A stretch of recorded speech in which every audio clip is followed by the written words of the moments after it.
mais um episódio do Voa Coruja, esse podcast que conversa sobre livros, literatura, processo criativo e tudo mais que a sua imaginação puder alcançar. Ou até mesmo, se não alcançar, eu espero que no podcast de hoje você consiga visualizar coisas que até então estavam adormecidas aí no seu íntimo, já que nós vamos falar sobre fantasia e o processo de escrever um livro que tem fantasia, a criatividade que tudo isso exige. E para isso eu estou aqui com dois convidados especiais em Juiz de Fora, a Milena e o Fabrício, ambos com livros de fantasia, com conteúdos bem distintos de fantasia, e eu gostaria que vocês se apresentassem um pouquinho, falassem do livro de vocês, para o pessoal conhecer um pouquinho o que vocês têm de similaridade e de diferença. Ok. Boa noite, pessoal. Meu nome é Milena Alcântara, sou autora do livro A Casa da Porta Vermelha. Esse livro ele vai abordar um pouco sobre o tema de salvação, tanto de uma pessoa que irá salvar alguém, né, de uma missão, como a salvação da identidade dos personagens. Então, toda a história vai se passar ali dentro da Casa da Porta Vermelha e os quartos dos personagens vai representar ali o coração deles para esse resgate de identidade. Eu sou suspeita porque eu amo.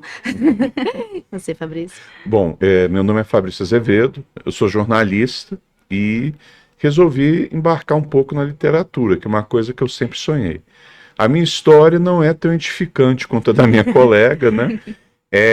Tá mais para uma história que mistura um pouco de misticismo, conspiração, aventura, né? Basicamente é um monstro que vai ser caçado e que acaba virando caçador e depois vira caça de novo. Então, assim, tem um enredo que eu tentei dar um dinamismo com as minhas parcas habilidades. Eu sou suspeita para falar sobre a obra dos meus autores, porque eu tenho uma tendência justamente a gostar muito, particularmente nos dois processos. Fabrício, quando trouxe a obra para análise, nós conversamos sobre alguns pontos para serem implementados. A Milena também, nós fizemos um processo de consultoria ali no final do livro para fazer o último capítulo. Então, além desse processo da editora, eu estive junto ali com vocês um pouco ali na inspiração também da fantasia. E eu gosto de trazer para o podcast pessoas que têm similaridades e, ao mesmo tempo, alguns contrastes, que é no caso da história de vocês. Então, ambos trabalham a fantasia, só que de uma maneira bem diferente. Sim. Então, isso abre portas para os nossos ouvintes, que às vezes têm interesse de escrever uma fantasia, mas ainda não sabe qual direção seguir, e acredito que hoje aqui essas direções podem ser clarificadas para eles. O seu livro, A Mulher de Negro, isso. Gostaria que você contasse um pouquinho, tanto você quanto a Milena também, se quiserem dividir. De onde veio a vontade de escrever fantasia? Bom, acho que é interessante. Meu filho, ele gosta muito de desenhar e criar monstros. Ele me desafiou a criar um monstro. Eu criei um monstro e eu gostei. Eu já escrevi algumas coisas, mas está tudo engavetado porque não ficou legal. Aí dessa vez eu assim, meti a cara, decidi que, não, peraí, essa ideia é boa, eu tenho um monte de outras ideias que eu vou juntar, costurar, e surgiu assim, de um desafio que o meu filho fez, que eu tinha que criar uma criatura, eu criei uma criatura, ele falou, nossa pai, ficou boa, né? Inclusive eu peguei algumas coisas das criaturas dele, ele reclama até hoje, diz que quando tiver 18 vai me processar por direitos autorais, ele pode, vai fundo. Cara. Agora está perto, né? Você está perto, ele tem 16, né? Mas começou assim, eu sempre escrevi, sou jornalista, vivo de escrever, né? Mas normalmente eu não escrevia muito ficção, eu também tenho alguns trabalhos acadêmicos, mas ficção eu sempre escrevia e que porcaria, ia pra gaveta. Dessa vez eu falei, cara, não tá uma porcaria completa, tá legal, tá bom, né? E vai ter uma continuação também, né? Porque não basta pegar o leitor uma vez, você tem que enganar ele várias vezes para encher o bolso.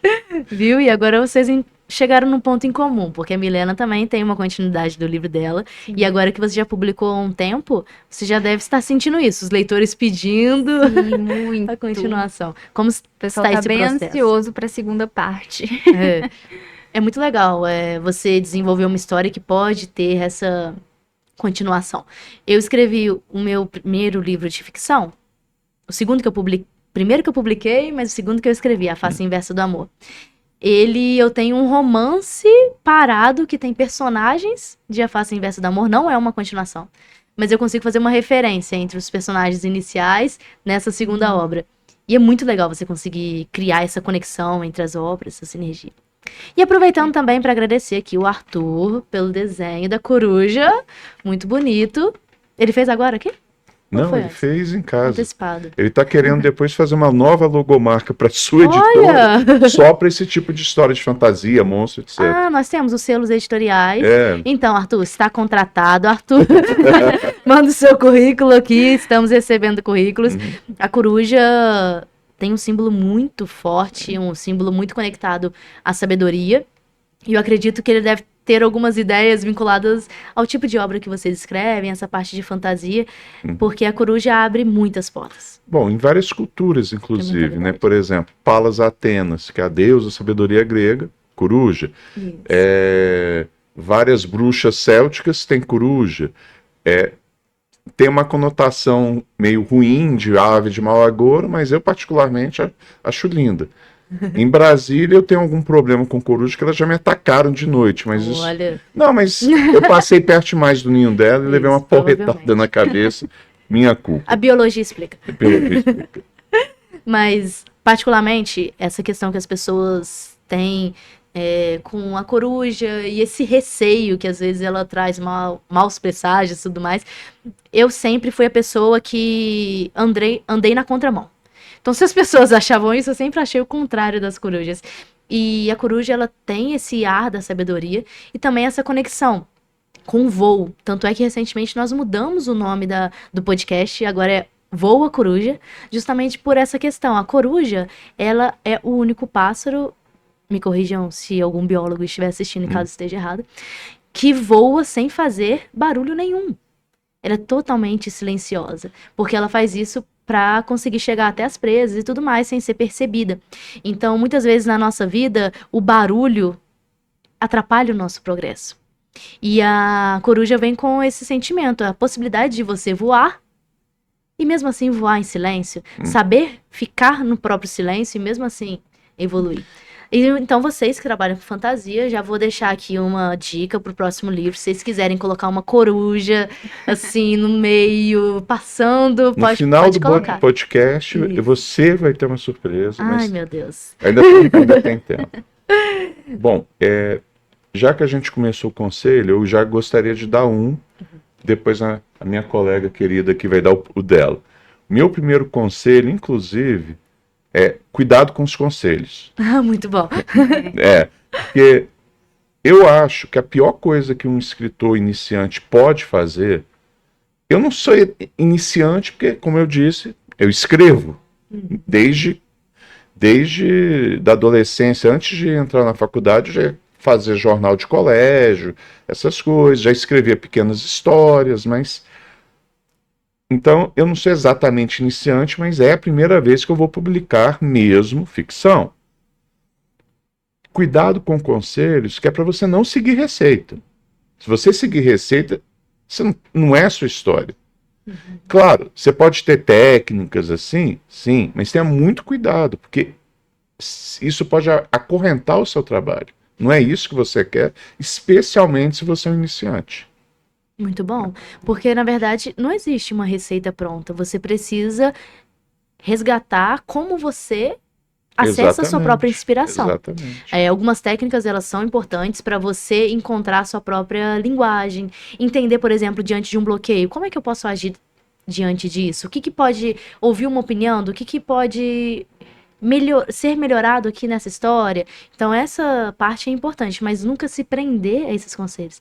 Tem até uma ferramenta que você escreve o livro, escreve qualquer coisa que você quiser e você não pode apagar, para você realmente se manter naquela opinião. Então, às vezes, a gente escuta tantos conselhos variados de pessoas que têm opinião diferente das nossas, que acontece até um bloqueio de, será que eu estou fazendo certo? Então, um conselho que eu vou dar, assim, né, esse conselho pode seguir. Justamente, você pode escutar todos os conselhos, mas você sempre tem 2 bolsos. Um bolso furado e um bolso normal.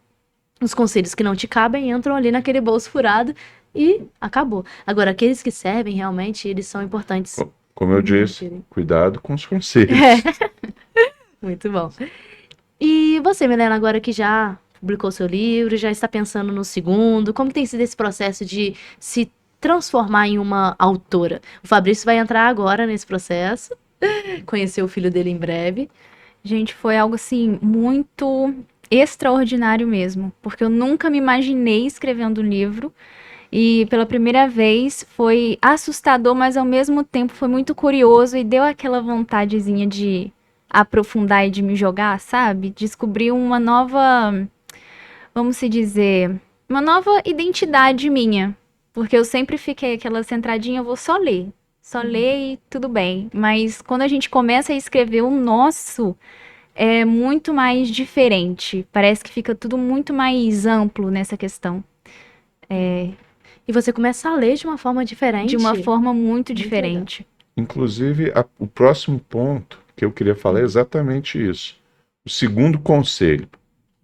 Primeiro eu falo para não ouvir conselho, agora eu vou dar conselhos, né? Muito coerente. Então é paradoxo mesmo. Pois é. Né? É o seguinte, leia. E leia muito, muito, muito, muito. De tudo, livro científico, dissertações, ficção. Não lê só ficção, lê de tudo. Bula de remédio, o que você encontrar. Manuais. Não, sim, manuais também. E anote, anote, anote. Tudo. Eu não leio sem ter um pedaço de papel e uma caneta perto. Não leio nada, porque eu nunca sei quando tem uma frase que eu possa aproveitar, reaproveitar, rearranjar, um personagem histórico ou não que eu possa me inspirar, termos científicos. Por exemplo, eu estava folheando minha mãe é médica, eu estava folheando o CID, que é o Código de Doenças. Eu descobri o código para febre maculosa, que é causada pelo carrapato, que o monstro do meu livro é um carrapato. Eu usei esse número dele para identificá-lo, o número daquela criatura específica. É um detalhe pequeno, mas é legal. Você precisa de barro para fazer tijolo. E para construir a sua história, você vai usar esses tijolos. O barro são as suas anotações. Você anota tudo. É uma frase legal, é um termo em outra língua, qualquer coisa que você lê e achar que isso é interessante, anota uma palavra que você não conhecia, que você vai poder usar dentro da sua história.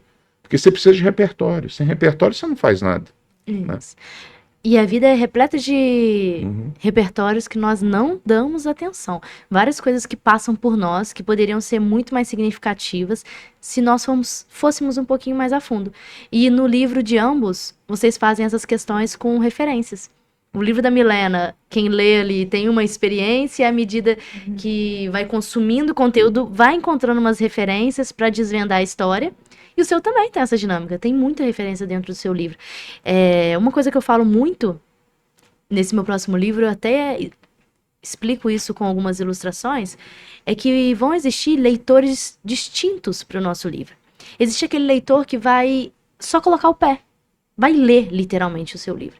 Existe leitor que vai entrar ali até molhar o cabelo, de repente, vai entender o que você falou, vai pesquisar um pouco, e tem aquele que vai mergulhar. Aquele que vai atrás da referência, entender por que chama isso, por que fulano se encontrou com ciclano, qual referência, de qual livro é essa referência. Então nós temos que escrever de uma forma que a pessoa que só coloque o pé, pelo menos aprenda alguma coisa sobre a temperatura da água, e aquela que mergulhe e tenha profundidade para mergulhar de cabeça. Senão você literalmente quebra a cabeça do seu leitor. Então, se eu posso dar um conselho, refutando ali o primeiro conselho, seria esse: escreva para ser lido por uma criança de 9 anos e compreendido, mas também para causar transformação na vida de um adulto. Concordo. Escrever para todo mundo, né? Sem dúvida. Sim. E vocês conseguem fazer isso, parabéns. Obrigada. Você é suspeita, nossa editora. Eu sou muito suspeita, eu acabo falando isso, assim, mas eu levanto pontos diferentes, Não, lógico, viu? Eu trouxe vocês que têm similaridade justamente por isso. Tem um outro ponto que eu não cheguei a ler o livro aqui da minha amiga, mas eu conversando com ela antes daqui do podcast, eu achei interessante. que é o world building, né? Que é o construção de mundo, literalmente. O dela é uma casa com a porta vermelha. Eu falei, cara, eu não sei se eu consigo trabalhar só com isso. Eu achei muito legal ela construir um mundo dentro de uma casinha.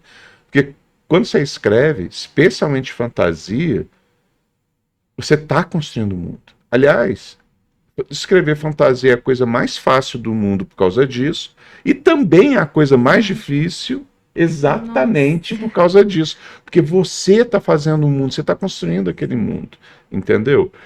Aí eu fico pensando, eu tenho dois extremos disso. Tem o famosíssimo Harry Potter, que todo mundo conhece, que a história é boa, o personagem é bom, mas a construção de mundo é fraca, tem coisa incoerente, muita gente aponta isso nos fóruns, até fãs falam, ela podia ter trabalhado mais nessa construção, está meio fora de lugar. E você tem o outro extremo, que eu acho que é o melhor em ficção científica, para mim, a melhor construção de mundo, que é o Duna. E, cara, é absurdamente detalhado. Para mim, são dois... Só que, no caso do Duna, é tão detalhado que eu acho que interfere com o prazer de ler. Entendeu? Então, eu digo isso. Quando você vai construir esse mundo, como a Milena construiu o mundo dela numa casa, eu construí numa cidade, que é São Paulo. Você tem que saber o que a sua história precisa. Você precisa de uma Duna ou só um Harry Potter já vai? Isso, é interessante. Acho que Monteiro Lobato disse que quem escreve o livro cria um castelo, alguma coisa assim, e o leitor mora nele. Então, justamente, você cria... Não. Foi Cecília Meirelles. Foi Cecília Meirelles? Vamos checar no tio Google depois. Daqui a pouco a gente pesquisa, mas alguém falou, não fui eu, mas eu concordo muito. Rouba a frase, cara, os melhores autores. Isso aí, com certeza. Mas, realmente, a fantasia, a ficção, ela te dá essa possibilidade de você criar uma coisa completamente nova, mas ao mesmo tempo te dá toda essa responsabilidade de criar uma coisa coerente. Sim. Porque se você se baseia numa realidade, minha história se passa em São Paulo. Você olha ali no Google Maps, qual que é a distância de um ponto onde seu personagem foi até o outro. Você olha, por exemplo, qual restaurante ele gostaria de frequentar, já que ele mora naquela região. Você tem referências claras ali. Agora, quando você cria um mundo, você tem total liberdade, o que parece, num primeiro modo, muito fácil. Mas aí, depois que você criou, tudo isso precisa se sustentar e se conectar. Então, esse ponto eu achei bem interessante. Pra você, como que foi criar o mundo e pra você também? No início, eu tava muito presa a fazer uma fantasia nível C.S. Lewis. Só que eu falei, é uma literatura uma linguagem muito, assim, difícil. E eu queria algo que fosse mais real, sabe? Mesmo que fosse de imaginação, mas que encontrasse com a nossa realidade. Então eu falei, poxa, nada melhor do que criar numa casa, onde é muito real, mas também que pode acontecer coisas muito extraordinárias. Então foi a partir daí que eu falei, vai ser numa casa, num mundo comum, mas que acontecem coisas incomuns. Muito boa essa frase aí. Podemos usar nos nossos livros, né, Fabrício? Vamos pegar. Vamos roubar. No mundo... Já roubei. Já roubamos. Copyright. Bom, no meu caso, eu tenho um processo de trabalho que não é muito linear, porque eu já sei como a história começou e eu já sei como ela vai terminar. Eu só tenho agora que me preocupar. Agora eu estou escrevendo o meio, né? Então, o que acontece? Eu comecei com uma ideia básica, os personagens foram surgindo e eu comecei a construir esse meio. O que acontece? Uma coisa que pode ser um conselho, mas é o meu processo, de novo, cuidado com conselhos, pode funcionar para você ou não. Eu gosto de escrever a coisa, como diria o Shrek, que nem um ogro ou uma cebola, em camadas. Eu gosto de esconder surpresas no texto. Assim, é para fazer o leitor se sentir esperto. Olha, eu reconheci isso. Mas isso ajuda também a criar, a envolver o leitor. ele começa a perceber as referências, ele começa a perceber, ele falou disso aqui, ele vai repetir isso aqui, então isso tem uma conexão com aquilo. Quer dizer que essa coisa que apareceu aqui era isso. E como eu estou fazendo uma história sequenciada em volumes, isso cria um ambiente para o leitor entrar nesse mundo. Você fazer essas coisas. Por exemplo, eu estou citando em todo o livro um resultado de futebol, de um jogo de futebol, 3-0. Já estou fazendo isso no segundo volume. São resultados de verdade. Se a pessoa parar para pesquisar aquele resultado, ela vai descobrir o ano que aquele trecho está se passando. Né? Legal. Eu não devia ter entregue agora isso. Já era. Mas está tudo gravado. Tudo Tem bem. outras referências. Tem 1 bilhão de referências. Esse processo de pegar isso é a minha ideia de pegar o leitor e falar, cara, vem nessa viagem, vamos ver o que você descobre. E é claro, tem aquela questão da paratextualidade. Eu estou escrevendo coisas que quando eu mostrei para um amigo, por isso que você colocou esse nome nesse lugar. É porque é uma música de fulano. É? Pior que combinava direitinho. Eu vou fazer referências que eu não sei que eu estou fazendo. Com certeza. Isso acontece o tempo todo, porque nós escrevemos com a nossa interpretação de mundo e a pessoa lê com a dela. Então, ela vai encontrar peças que se conectam com a personalidade dela e a experiência que ela tem de mundo. E agora, passa muito rápido, porque tem muitos assuntos bons para comentarmos, mas eu gostaria de deixar agora vocês à vontade para dar uma palavra final, tanto para escritores que querem ter um conselho ou um não conselho sobre como escrever seu livro, ou tanto para os leitores que já leram o seu e estão esperando aí a segunda obra, ou seja, é um espaço livre para falar o que você quiser. Bom, a dica que eu dou primeiramente é, como o meu livro ele é uma fantasia cristã, o meu conselho assim principal é que você tenha do seu lado como uma inspiração a Bíblia. Porque ali vai estar a nossa verdade, ali é a verdade, né?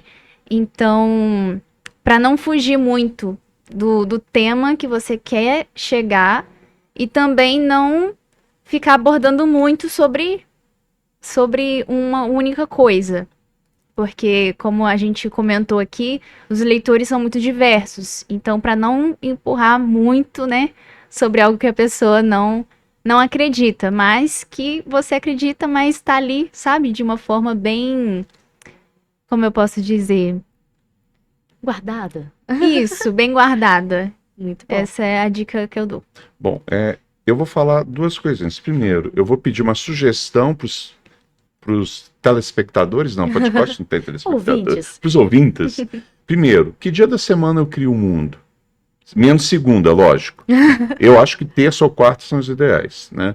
Então, quem quiser fazer uma sugestão no comentário do YouTube, justificando qual o melhor dia da semana para eu criar o mundo, por favor. Muito bom. E a última dica é, de vez em quando você assuste a sua editora. Ai, meu Deus, assim,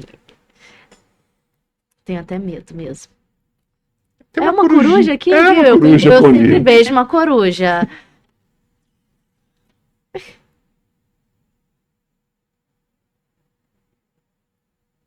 Ai, meu Deus. Como eu disse, assuste a sua editora de vez em quando. É só...